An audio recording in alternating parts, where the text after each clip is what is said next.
Let's turn to the United States now. A jury in Michigan has found the father of a teenager who carried out a deadly school shooting guilty of involuntary manslaughter.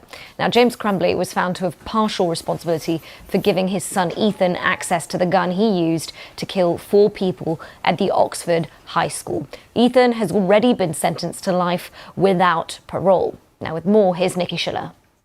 This mass shooting happened back in November 2021, when then 15-year-old Ethan Crumbley opened fire at his school in Michigan, killing 4 fellow students aged 14, 16 and 2 17-year-olds. 7 other people were injured. Now, he was sentenced to life in prison without parole in December, but his 47-year-old father James was put on trial for involuntary manslaughter.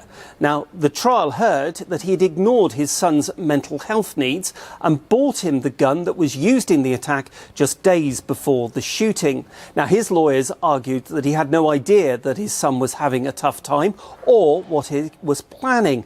However, prosecutors argued that the attack was both preventable and also foreseeable. Now, the jury debated their verdicts for just over a day, and this is the moment that they were read out in court. Count 1, involuntary manslaughter as to Madison Baldwin. Guilty of involuntary manslaughter as to Madison Baldwin. Count 2, involuntary manslaughter as to Tate Meir. Guilty of involuntary manslaughter as to Tate Meir. James Crumbley showing little emotion as those verdicts were read out. Now, his wife Jennifer was also convicted of the same charges at an earlier trial. Both are due to be sentenced next month and face up to 60 years in prison.